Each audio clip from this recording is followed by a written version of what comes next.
Il faut vraiment penser que le sommeil, c'est l'une des positions les plus vulnérables. On est en position allongée, c'est une des positions où on ne peut pas activer nos mécanismes de combat et de fuite, de fight or flight, simplement parce qu'on dort. Donc si ton système nerveux il se sent jamais en sécurité, qu'en fait il a l'impression d'être en pleine nature où tu sais pas s'il y a pas un tigre qui va sortir des buissons ou une bête sauvage qui va t'attaquer, c'est normal que tu trouves jamais le vrai repos.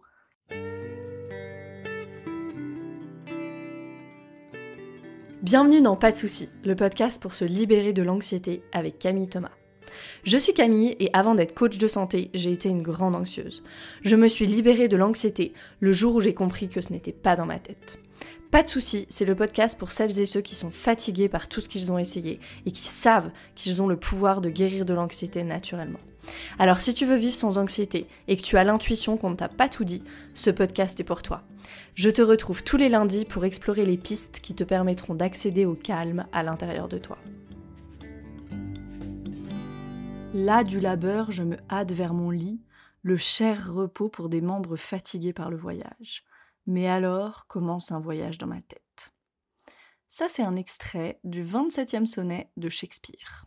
Donc on voit que Shakespeare, il connaissait déjà l'anxiété, il connaissait déjà les insomnies, et c'est ce dont on va parler dans cet épisode. Bienvenue dans Pas de soucis, dans cet épisode sur le sommeil. C'est un épisode que vous m'avez demandé et je suis super heureuse de donner ces informations parce que c'est quelque chose que j'entends beaucoup et que je vois beaucoup avec mes clients, avec mes clientes en coaching. Et donc on va parler de sommeil. Alors qu'est-ce que j'entends et que je vois le plus ? Peut-être que c'est toi, t'es épuisé mais t'arrives pas à dormir. Vraiment, tu sais, comme un enfant. C'est les enfants, quand ils sont fatigués, ils sont excités. C'est vraiment ça. Je suis fatiguée, je suis épuisée, mais j'ai envie de faire encore des choses. Il y a comme deux parties de moi en conflit à l'intérieur. Donc je suis épuisée, mais j'arrive pas à ralentir, j'arrive pas à me mettre au lit et in fine, j'arrive pas à dormir. Ou peut-être que tu te réveilles plusieurs fois dans la nuit. Tu t'endors bien, mais tu te réveilles plusieurs fois dans la nuit.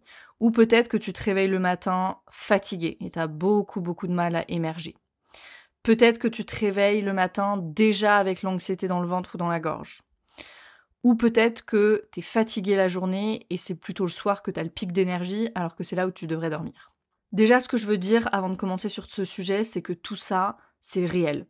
Et je sais que très certainement tu t'en veux, parce que tu lis partout ce qu'il faut faire, réduire les écrans, se calmer le soir, aller se coucher tôt, manger léger au dîner, et peut-être tu fais tout ça ou t'arrives pas super bien à le faire parce que ta physiologie, elle te laisse pas faire, tout simplement.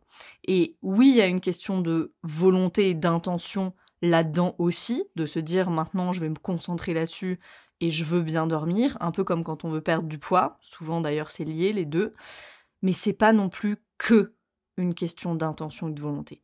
Et c'est pas dans ta tête.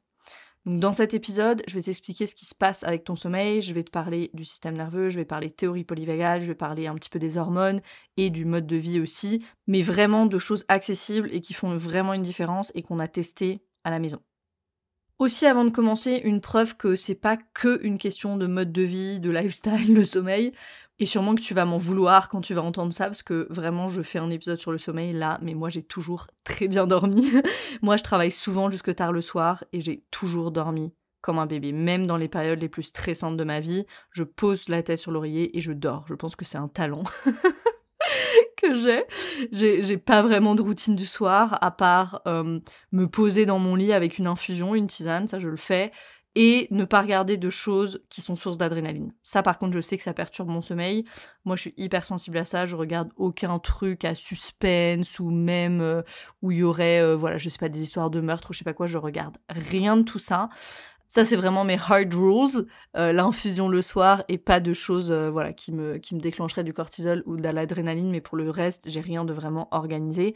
Par contre, j'ai beaucoup étudié la question du sommeil pour mes clients et avant ça, pour mon mari, qui, quand je l'ai rencontré, avait de grosses insomnies. Et il faisait cette procrastination revanche. Je sais plus comment on appelle ça, revenge procrastination en anglais, je crois. Tu sais, c'est ces gens qui vont pas dormir parce qu'ils savent qu'ils vont pas dormir ou mal dormir. Donc du coup, il allait se coucher à des trucs comme 3h du matin. Il était complètement décalé, tout le temps fatigué. Et donc on a beaucoup travaillé sur son sommeil, sur son rythme. Et aujourd'hui, il a un sommeil tout à fait normal. Il dort la nuit, il se réveille beaucoup plus rafraîchi le matin et tout va mieux. Commençons avec ce sujet du sommeil. Et pour ça, on va revenir sur le système nerveux autonome, sur toutes ces réponses automatiques du système nerveux. Le système nerveux autonome, il a plusieurs fonctions. Donc, une des fonctions, c'est les réponses de fight, flight, freeze, qui déclenchent l'adrénaline, le cortisol, qui redistribue le flux sanguin dans l'organisme, qui modifie les niveaux d'hormones, qui va changer les schémas physiologiques de base comme la respiration, le rythme cardiaque. Ça, c'est, voilà, fight, flight, freeze, ces réponses de survie. Ça, c'est une fonction du système nerveux autonome. Une autre fonction du système nerveux autonome, c'est tous les processus physiologiques automatiques, autonomes, hein. Tout ce qui se fait sans qu'on ait besoin d'y penser, le système immunitaire, la libération des hormones, la variabilité de la fréquence cardiaque, la respiration, la température, la digestion, l'absorption des nutriments, etc., etc. Donc tout ça, ça se fait de façon autonome. Or, si t'es épuisé et que tu fais tout ce qu'il faut, l'infusion de camomille, le yoga nidra, la pleine conscience, le pas d'écran, écrire tes pensées quand t'as la to-do list qui arrive dans la tête, etc., etc., mais que t'arrives toujours pas à dormir, et que dès que tu poses la tête sur l'oreiller, c'est go, go, go, go, comme si ça se réveillait dans ta tête dès que tu poses la tête sur l'oreiller. Peut-être que même c'est dans le corps aussi que tu sens ça, qu'il y a par exemple des impatiences dans les jambes. Ah si, ça c'est quelque chose que j'ai eu. Les impatiences dans les jambes, j'ai eu des périodes comme ça où je faisais des semaines avec des impatiences dans les jambes et après ça partait comme c'était venu. Donc voilà, t'as cette envie de bouger, t'as l'impatience dans les jambes, ça va à 1000 à l'heure dans la tête et en même temps t'es épuisé. Ça me dit qu'il y a une dérégulation sous-jacente de ce système nerveux autonome. Et souvent, ce qui se passe quand on n'arrive pas à dormir, c'est qu'il y a cette hyperactivation sympathique. Si t'as une vie classique, on va dire, et que t'es active dans la journée, très souvent, c'est go, go, go, go, go, sympathique plus, pas de pause, pas de moment down, pas de moment nécessairement où tu prends le temps de t'orienter, de ralentir. Donc il y a toute cette activation qui vient du stress chronique de la journée, et il y a toute cette activation aussi parce qu'il y a eu trauma, et que ton système nerveux pense qu'il y a danger. On se souvient souvent ce qui se passe dans le trauma, c'est que dans ta tête, tu sais que c'est terminé, mais dans ton corps, il sait pas que c'est terminé. Donc il y a toute cette activation, et couplons ça avec le stress chronique de la journée, ça fait énormément d'énergie sympathique à l'intérieur. Et donc qu'est-ce qui se passe, c'est que pour contrer toute cette énergie sympathique, dans la journée, et pas que le soir, dans la journée aussi, il y a toute cette énergie dorsale, donc du système parasympathique, du coup de l'autre versant, qui essaie de calmer le jeu. Et donc on a toute cette énergie sympathique et toute cette énergie dorsale qui essaie de calmer le jeu, et ça draine énormément le système. Et c'est pour ça que t'es épuisé. C'est vraiment cette métaphore de la voiture où t'appuies sur le frein et sur l'accélérateur en même temps. Imagine-toi appuyer à fond sur le frein et à fond sur l'accélérateur en même temps de la voiture. Ça va faire tout et ça va pas très bien avancer, ça va fumer, ça va faire un bruit monstre et on va pas aller très loin. Et c'est exactement ce qui se passe dans ton corps, dans ton système, quand il y a des régulations. Le truc, c'est que c'est pas parce qu'il y a toute cette énergie dorsale, donc du parasympathique qui s'enclenche, que l'énergie sympathique, elle disparaît. Elle est toujours là. Donc il y a ces deux énergies hyper fortes qui sont toujours là. Donc si tu veux retrouver une relation de paix avec le sommeil et recommencer à dormir, il faut vraiment amener cette régulation profonde au système nerveux. Et ça, c'est ce que je fais dans mon travail. Ça commence par l'éducation, donc avec ce que tu es en train d'écouter là, et puis ensuite vient le travail somatique. Attention ici, il y a beaucoup de personnes qui pensent qu'elles font du travail somatique, donc soma ça veut dire corps, avec le corps, mais en fait tout est drivé par la tête. Et je pense que quand on n'arrive pas à dormir, tout ce qu'on peut faire le soir, ça illustre très bien ça. Quand tu veux dormir, tu fais toutes ces choses. Souvent c'est forcé, en fait. Moi, souvent, je dis à mes clients et à mes clientes qui ont tous ces routines du soir là super organisées, ok, qu'est-ce qui se passerait si t'amenais un petit peu plus de fluidité, si tu te lâchais un peu plus la grappe? Parce que souvent, c'est forcé et tout est drivé par la tête, en fait. C'est, ok, j'ai lu que je devais mettre mes jambes contre le mur, donc je vais mettre mes jambes en l'air. Mais en fait, je prends pas du tout le temps de sentir ce que ça fait d'avoir les jambes en l'air, de sentir le calme m'envahir. J'ai vu sur internet qu'il fallait que je fasse telle posture de yin yoga, alors je vais faire telle posture de yin yoga. Mais en fait, je prends pas le temps de sentir l'étirement, de sentir cette partie du corps qui se relâche. Et en fait, finalement, t'as une to-do list de sommeil, mais c'est toujours une to-do list. Et qu'est-ce que ça fait la to-do list? Ça fait appel à ta tête et ça fait appel au sympathique. Donc ce qu'il faut vraiment arriver à faire, c'est à faire quelque chose de fluide, de doux, où c'est toi qui suis ton corps, en fait, pour une fois, et pas l'inverse. Un peu ce qu'on fait en breathwork. D'être dans tes sensations, et c'est toi qui suis ton corps. Ok, je sens que mes jambes, elles ont envie de bouger. Qu'est-ce que ça fait si je bougeais lentement les jambes ? Tiens, je sens que j'aurais envie de mettre les jambes en l'air. Ok, qu'est-ce que ça fait ? C'est pas très facile à expliquer ça parce que c'est vraiment ce que Peter Levine appelle le felt sense. Ça, le felt sense, c'est vraiment ce qui tient des sensations, du ressenti et de l'intention aussi qu'on va mettre dans ces pratiques et qu'on va porter à travers ça à notre corps et à notre système. Mais c'est vraiment ça qu'on doit amener et c'est à ça qu'on doit arriver pour vraiment que ça devienne naturel de dormir quand c'est l'heure parce qu'on a amené cette régulation, cette sécurité dans le système.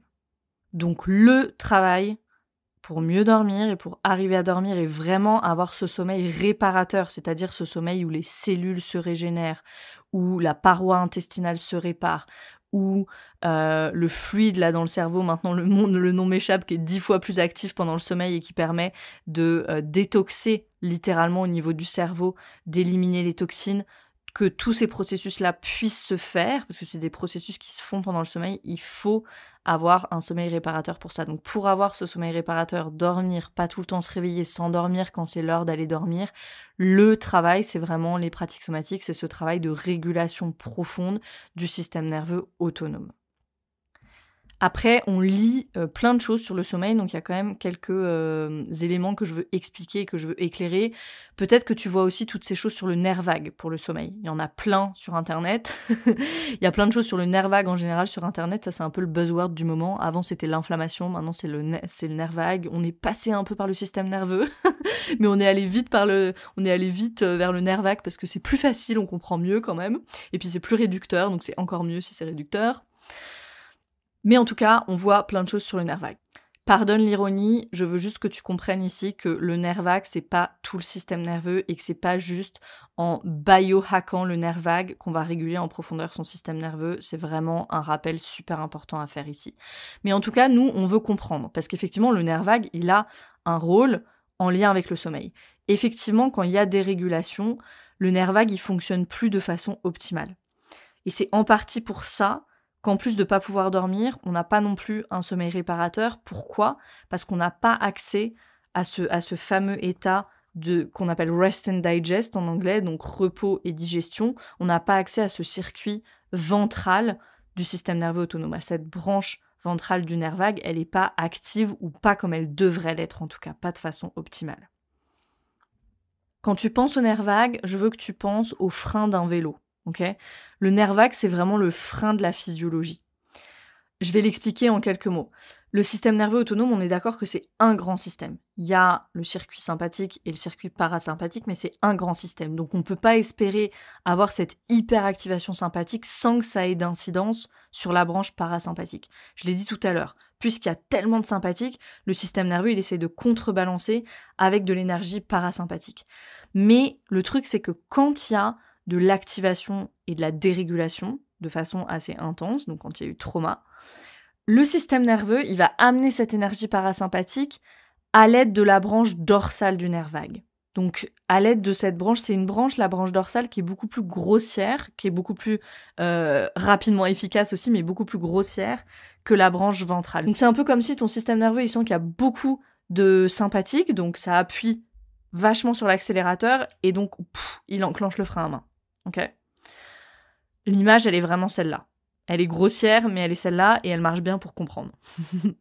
Parce qu'il y a cette dérégulation sous-jacente qui vient du trauma dans le système, ton système, il n'a pas accès à cette régulation subtile par la branche ventrale.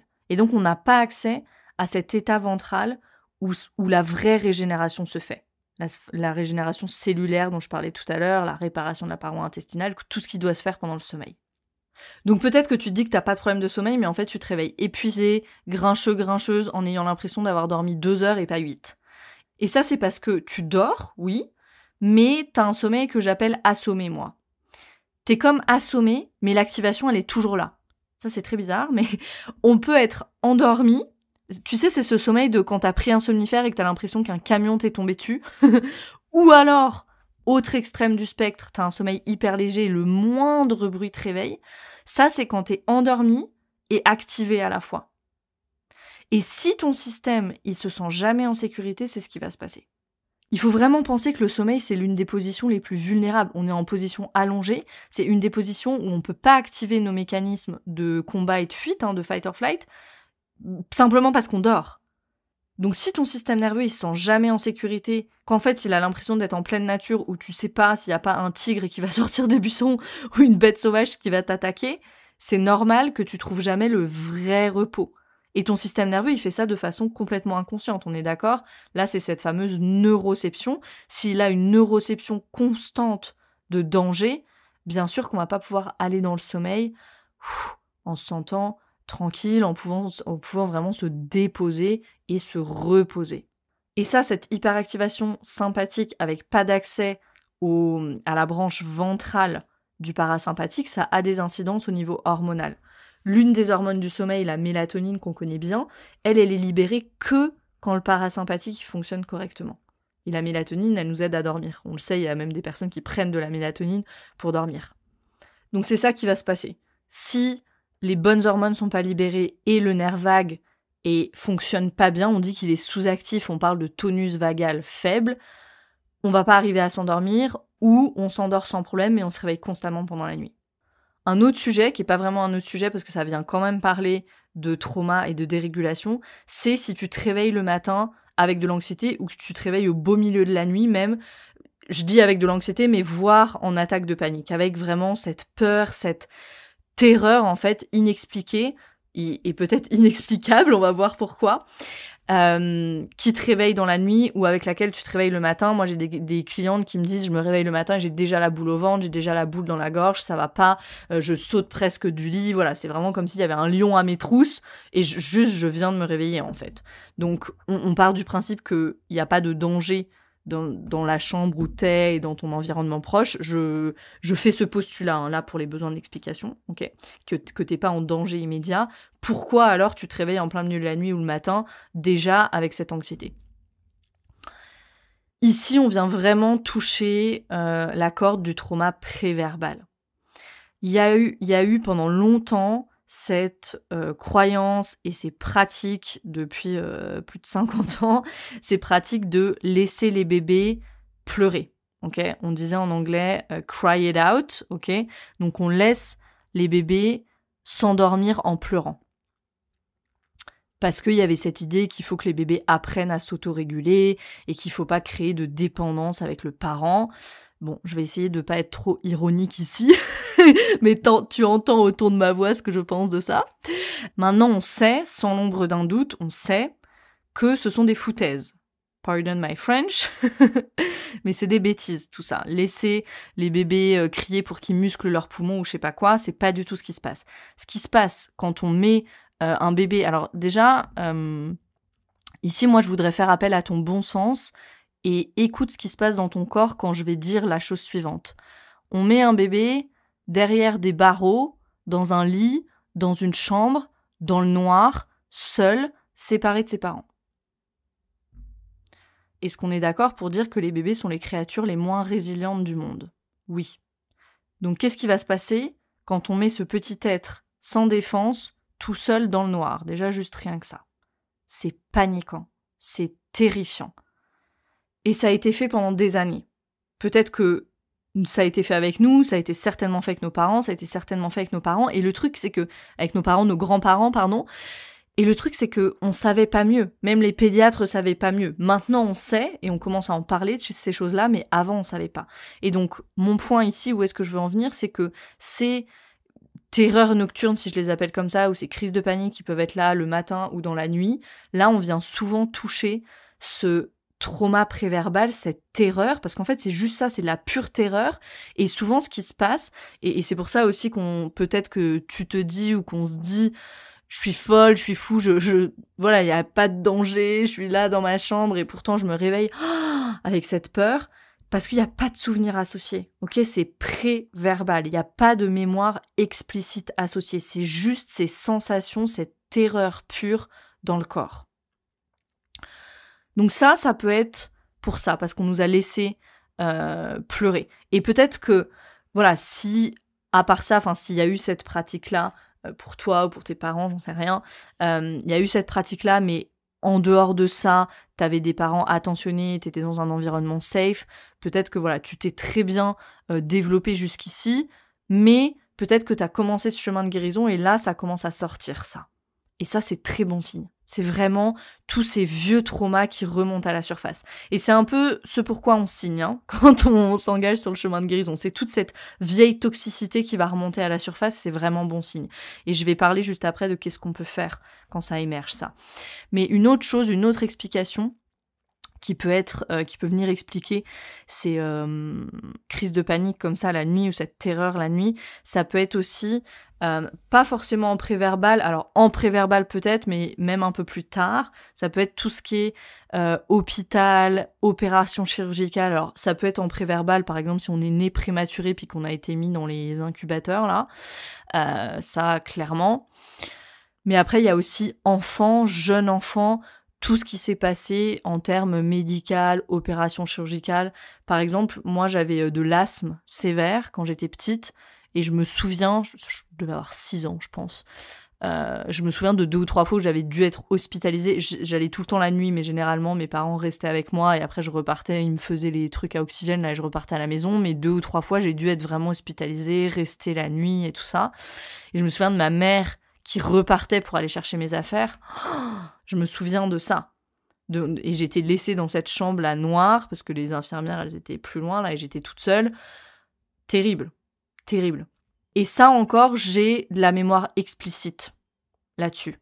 Je sais aussi que j'ai été opérée des végétations quand j'étais encore plus petite, et ça, sur cette opération des végétations, j'ai pas du tout de souvenir explicite. J'ai pas de souvenir verbal, j'ai aucun mot à mettre dessus, j'ai juste des sensations. Juste des sensations de... Et même là, quand je le dis, maintenant c'est ok parce que j'ai travaillé avec ça et que je peux le prendre par petits bouts, mais j'ai ces sensations de peur, en fait. De peur. Et je sais absolument pas ce qui s'est passé. Mais on peut s'imaginer ce qui se passe. D'être immobilisé, d'être anesthésié, qu'il n'y ait pas de parents ou de figures d'attachement, qu'il n'y ait que du personnel médical qu'on connaît pas autour de nous. C'est hyper terrifiant, ça, effectivement, pour un enfant. Donc si t'as eu ces choses comme ça, que tu sais que t'as eu des opérations, voilà, des interventions médicales, ça peut être aussi une explication de pourquoi il y a ces choses comme ça qui peuvent revenir dans la nuit ou le matin, cette pure terreur qui n'a pas d'explication là aujourd'hui. Qu'est-ce que tu veux faire quand ça arrive ? Qu'est-ce qu'on veut faire quand ça émerge, cette peur, cette panique ? Ce que tu veux faire, c'est vraiment être avec ça et être à la fois dans le présent. Parce que ce qui est vraiment important de dire, c'est que cette panique, là, cette terreur, elle est à l'intérieur du système, elle se dissout pas avec le temps, ou elle disparaît pas avec le temps. Donc si on veut s'en libérer et désactiver cette énergie traumatique, il va falloir qu'on ressente. Et quand on commence à avoir construit un peu de capacité, cette fameuse capacité au niveau du système nerveux, cette capacité à être avec nos sensations, on peut commencer à être avec ça sans le fuir. Parce qu'à chaque fois qu'on le fuit et qu'on l'ignore, hop, c'est comme si ça recoulait. Moi j'aime bien cette idée un peu peut-être de l'iceberg, peut-être, ou de l'eau, en tout cas c'est tout ça qui...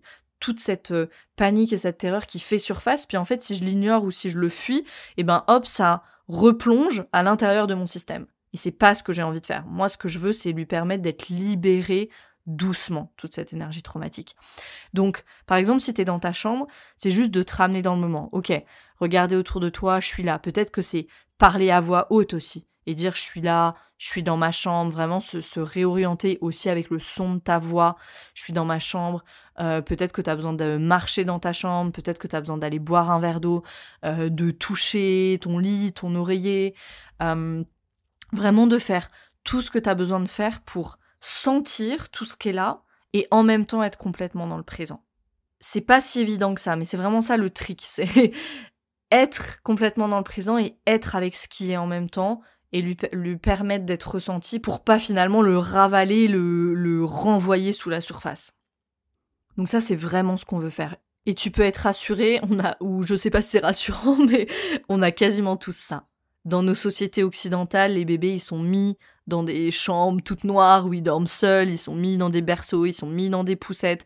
Et encore une fois, Les adultes savaient pas mieux, maintenant on sait mieux, et maintenant de plus en plus de personnes sont connectées à leur système nerveux, de plus en plus de personnes font ce travail de guérison, sont connectées aux informations comme celles que je partage ici dans ce podcast, et de plus en plus de personnes vont ressentir ça. Et donc c'est vraiment super important de savoir, ok, il y a rien qui va pas avec moi, ou il y a rien qui est pas normal, c'est ça qui est en train de remonter à la surface, cette énergie traumatique qui a pas pu trouver de résolution. Parce qu'il faut vraiment bien comprendre et réaliser ça. Quand je suis tout petit enfant et que je suis immobilisée pour une opération chirurgicale, par exemple, et bien sûr, c'est pour ma santé, il n'y a pas de mauvaises intentions là-dedans, mais j'ai peur, tout ce que j'aimerais, c'est m'enfuir. Cette réponse de fuite dans l'organisme, elle a été bloquée à ce moment-là. Ou cette réponse de combat, j'aurais peut-être aimé mettre un petit coup de poing là dans la figure du médecin pour pouvoir ensuite fuir. Ces réponses de fuite, ces réponses de combat, elles sont coincées à l'intérieur et toute cette terreur et cette panique est coincée à l'intérieur aussi, et c'est ça qui doit trouver une résolution.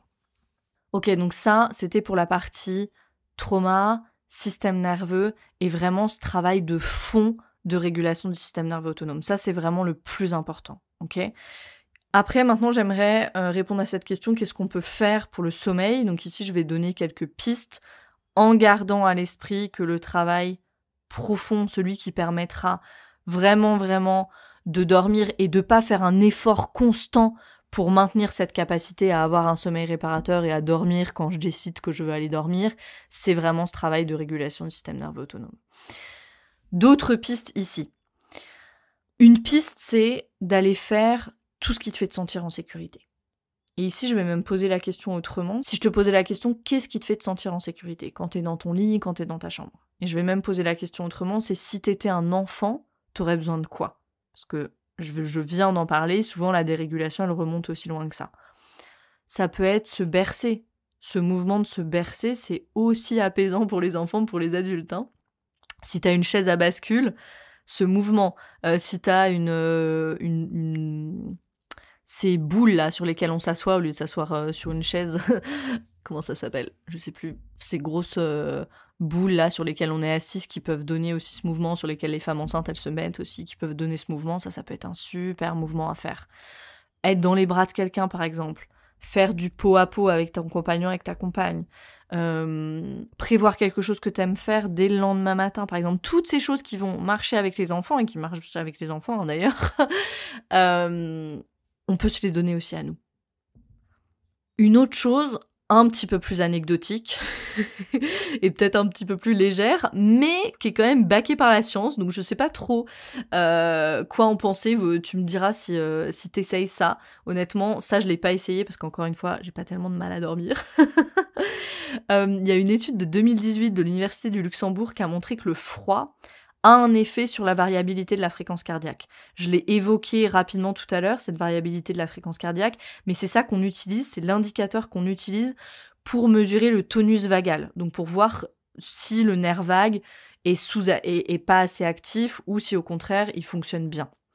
Et dans cette étude, la conclusion de l'étude une des phrases de la conclusion de l'étude, c'est « Les résultats ont confirmé notre hypothèse principale selon laquelle la stimulation par le froid de la région latérale du cou, donc là où passe le nerf vague, entraînerait une variabilité plus élevée de la fréquence cardiaque et une fréquence cardiaque plus faible que dans la condition de contrôle. » Donc autrement dit, l'exposition au froid, là, sur le côté du cou, ça aide cette variabilité de la fréquence cardiaque et donc ça vient stimuler le nerf vague.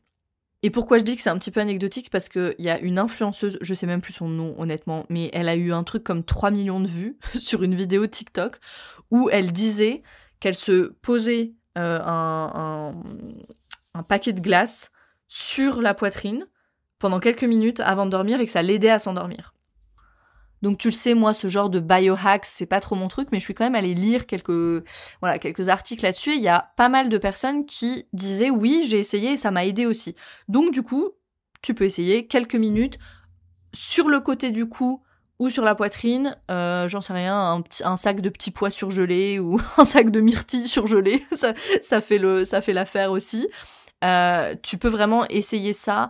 Quand, encore une fois, on est d'accord que ça va pas réguler le système nerveux, mais quand ta physiologie, elle est vraiment trop activée, que tu as du mal à redescendre, c'est quelque chose que tu peux essayer pour calmer le jeu et pour venir calmer la physiologie sur le moment. Okay ? Encore une fois, ça fait pas ce travail de régulation profonde du système nerveux, mais ça peut être une aide ponctuelle. Quelques éléments aussi de lifestyle, plus de mode de vie, parce que oui, notre monde moderne, je le mets entre guillemets parce que moderne, ça veut vraiment pas dire positif, mais ok, dans notre société occidentalisée, je vais le dire comme ça, cette société, elle nous empêche de dormir aussi, c'est sûr. Ce que tu veux t'assurer de faire, c'est de bouger assez dans la journée. Et ça, c'est vraiment important. Et c'est super important parce que c'est notre sympathique qui nous permet d'être en mouvement. Donc si on l'utilise pas du tout, c'est pas étonnant que c'est cette branche du système qui après va se manifester le soir en disant « Coucou, j'ai été un petit peu sous-utilisée dans la journée, donc maintenant je vais me faire entendre ». Donc vraiment important de se bouger dans la journée. Avant, j'en sais rien, les hommes ils étaient dans les champs, les femmes elles étaient à la maison à faire des tâches ménagères dans la maison toute la journée, on se bougeait. Aujourd'hui on est juste assis derrière un ordinateur pour la plupart d'entre nous, donc il faut vraiment s'assurer d'avoir ce mouvement dans la journée. Ici, je vais aussi donner 2-3 conseils de Andrew Huberman, qui a un podcast très scientifique avec de longs épisodes, mais qui propose aussi toute une boîte à outils sur le sommeil. Mais ces petits tips-là, c'est vraiment les premières choses qu'on a mis en place pour mon mari, et c'est vraiment ce qui lui a permis de retrouver un sommeil normal, je vais même pas dire quasi normal, juste normal, en quelques semaines. La première chose qu'il a faite, c'est de regarder la lumière du soleil le matin. Le matin, dans les 30 à 60 minutes, donc dans l'heure qui suit le réveil, vraiment regarder la lumière du soleil et pas à travers une fenêtre. Si tu veux pas sortir de chez toi, juste ouvre la fenêtre, mais c'est vraiment important. Et, parce que ça, on en parle beaucoup, mais ce qu'on dit pas, c'est de faire la même chose en fin d'après-midi quand le soleil se couche. Donc c'est regarder le lever du soleil et regarder le coucher du soleil. Parce qu'en fait, ces deux choses-là, ça remet le rythme circadien en place. Et ça envoie un signal très fort à tout notre système et à nos hormones notamment de ok, là c'est le moment de se lever et là c'est le moment de ralentir, d'aller se coucher et d'aller vers la descente, vers le sommeil. Quelque chose qui aide aussi, classique, peut-être que tu as déjà entendu, c'est de se réveiller tous les jours à la même heure, mais ça vraiment, ça aide énormément parce que une fois à 7h, une fois à 10h et même, honnêtement, même le week-end. Parce que surtout si tu travailles sur ton sommeil, faut pas se décaler 2 jours dans la journée et puis reprendre après la semaine parce que l'organisme il comprend rien, enfin lui il a pas de week-end. Donc vraiment si tu peux essayer de te lever toujours à la même heure. Dès que tu commences à sentir que t'as sommeil, va te coucher. Dès que tu commences à être fatigué, va te coucher. Ne prolonge pas d'1 heure, de 2 heures, quand t'es fatigué, tu vas te coucher. Ça aussi, et ça c'est peut-être le conseil le plus difficile à suivre, mais quand t'es fatigué, va te coucher. Même si ton cerveau cognitif, il estime que c'est trop tôt. On évite la caféine. Alors, Andrew Huberman, il dit éviter la caféine dans les 8 à 10 heures qui précèdent le coucher. Moi, je dis juste éviter la caféine si t'as de l'anxiété de façon générale, parce qu'on sait que ça interfère avec les niveaux de sérotonine, donc t'as même pas envie de jouer avec ça. On évite la caféine de façon générale, hein, sauf un café le week-end ou exceptionnellement, mais voilà, on évite la caféine de façon générale. Et en termes de compléments, on peut prendre du thréonate de magnésium ou du bisglycinate de magnésium, ça c'est vraiment les 2 meilleures formes. Lui, il conseille de prendre aussi 50 mg d'apigénine. Moi, je te conseille tout simplement de faire une infusion d'une bonne camomille bio, parce que l'apigénine, c'est ce qu'on trouve dans la camomille, donc autant aller chercher la version naturelle, j'ai envie de dire, et entière. Donc voilà, la camomille, et il parle aussi de 100 à 400 mg de théanine. La L-théanine, c'est un des principes actifs du thé vert et c'est un relaxant profond. C'est pas un somnifère, ok, ça n'assomme pas, ça vient relaxer l'organisme. Si tu veux te renseigner sur la théanine, c'est T-H-E-A-N-I-N-E. Voilà pour cet épisode et pour mes pistes et explications sur le sujet du sommeil, toujours à travers la grille de lecture du système nerveux. Si tu connais des personnes qui ont du mal à dormir, qui ont des insomnies, partage-leur cet épisode. Et comme d'habitude, je te remercie infiniment pour ton écoute, pour ta confiance et je te dis à très vite pour un nouvel épisode.